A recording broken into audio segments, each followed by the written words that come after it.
നിലമ്പൂർ വഴിക്കടവിലെ അനന്തുവിന്റെ മരണകാരണം വൈദ്യുതാഘാതം തന്നെയെന്ന് പ്രാഥമിക പോസ്റ്റ്മോർട്ടം റിപ്പോർട്ട്. ശരീരത്തിൽ പൊള്ളലേറ്റ പാടുണ്ട്. അറസ്റ്റിലായ പ്രതി വിനീഷ് കുറ്റം സമ്മതിച്ചു. അതേസമയം അനന്തുവിന്റെ മരണത്തിൽ അന്വേഷണം ജില്ലാ ക്രൈംബ്രാഞ്ചിന് കൈമാറി. പ്രതി വിനീഷ് കുറ്റം സമ്മതിച്ചു. കാട്ടുപന്നിയെ പിടിക്കാനാണ് കെണിവെച്ചതെന്ന് പ്രതി പോലീസിന് മൊഴി നൽകി. നിലവിൽ മനഃപൂർവ്വമല്ലാത്ത നരഹത്യാ വകുപ്പ് മാത്രമാണ് വിനീഷിനെതിരെ ചുമത്തിയിരിക്കുന്നത്. വിനീഷിനെതിരെ കൂടുതൽ വകുപ്പുകൾ ചുമത്തുന്ന കാര്യം പരിശോധിക്കുമെന്നും Nilambur DYSP Saju K Abraham പറഞ്ഞു. കേൾക്കാം. കേസ് നമ്മളിപ്പോൾ ഇത് മനഃപൂർവ്വമല്ലാത്ത നരഹത്യക്കാണ് നമ്മൾ കേസെടുത്തിരിക്കുന്നത്. അത് പ്രതിനെ നമ്മൾ അറസ്റ്റ് ചെയ്തിട്ടുണ്ട്. ഇന്ന് രാവിലെ 7:15 അറസ്റ്റ് രേഖപ്പെടുത്തി. ബാക്കി അതിൻ്റെ നടപടികൾ ചെയ്തുകൊണ്ടിരിക്കുകയാണ്. ഇതുവരേക്കും അന്വേഷണത്തിൽ വേറെ ആരും ഉള്ളതായിട്ട് മനസ്സിലായിട്ടില്ല.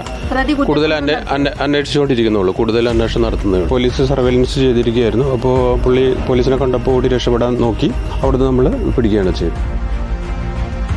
അലി അക്ബർ ബഷയുണ്ട് നമുക്കൊപ്പം. അലി അക്ബർ ബഷ, പ്രതി വിനീഷിനെ പോലീസ് കസ്റ്റഡിയിലെടുത്തു. അറസ്റ്റ് രേഖപ്പെടുത്തി. പ്രതി കുറ്റം സമ്മതിക്കുകയും ചെയ്തിട്ടുണ്ട്. വലിയ രാഷ്ട്രീയ വിവാദങ്ങളാണ് ഇതിനെ ചുറ്റിപ്പറ്റിയുണ്ടായതും. എങ്ങനെയാണ് പ്രതി വിനീഷ് ഇത് ചെയ്തത് എന്നതാണ് പ്രതി ഇപ്പോൾ പോലീസിനോട് സമ്മതിച്ചിരിക്കുന്നത്. Good evening doctor Arunkumar. വഴിക്കടവിലെ അനന്തുവിന്റെ മരണവുമായി ബന്ധപ്പെട്ട് ഇപ്പോൾ അന്വേഷണം പുരോഗമിക്കുകയാണ്. നിലവിൽ ഇതുമായി ബന്ധപ്പെട്ട കേസ് ജില്ലാ ക്രൈംബ്രാഞ്ചിന് കൈമാറിയിരിക്കുകയാണ്. ക്രൈംബ്രാഞ്ച് ഡിവൈഎസ്പി സി അലവിയുടെ നേതൃത്വത്തിലുള്ള സംഘമാകും ഇനി ഈ കേസ് അന്വേഷിക്കുക. മലപ്പുറം SP ആണ് അന്വേഷണം ക്രൈംബ്രാഞ്ചിന് കൈമാറിക്കൊണ്ടുള്ള ഉത്തരവിട്ടത്.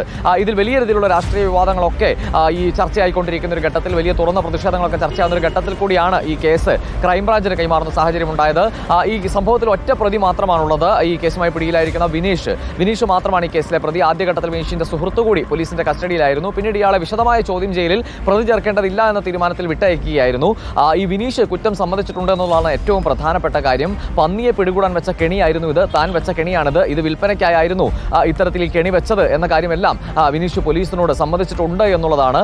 ഇതുമായി ബന്ധപ്പെട്ട് ഈ പ്രദേശത്ത് മറ്റു പല ആളുകളും ഈ നിലയിൽ നിയമവിരുദ്ധമായ ഈ വൈദ്യുതി മോഷണം നടത്തിക്കൊണ്ടുള്ള കെണികൾ, പന്നിക്ക് വേണ്ടിയുള്ള കെണികൾ വെക്കുന്നുണ്ട് എന്ന കാര്യത്തിൽ പോലീസിന് സൂചന ലഭിച്ചിട്ടുണ്ട്. ഇതിന്റെ അടിസ്ഥാനത്തിൽ വിശദമായ അന്വേഷണമാണ് ഈ പ്രദേശത്താകെ നടക്കുന്നത്. ഇതിപ്പോൾ അനന്തുവിന്റെ മരണം ഉണ്ടായതുകൊണ്ട് വിനീഷ് പിടിയിലായി. വിനീഷിനെ പോലെ എത്രയോ ആളുകൾ ഈ ഇരുട്ടിന്റെ മറവിൽ ഈ നിലയിൽ അനധികൃതമായി നിയമവിരുദ്ധമായി വൈദ്യുതി മോഷണം നടത്തിക്കൊണ്ടുള്ള പന്നി വേട്ട നടത്തുന്നുണ്ട് എന്ന് തന്നെയാണ് ഈ ഘട്ടത്തിലും പോലീസിന് ലഭിച്ചിരിക്കുന്നത്.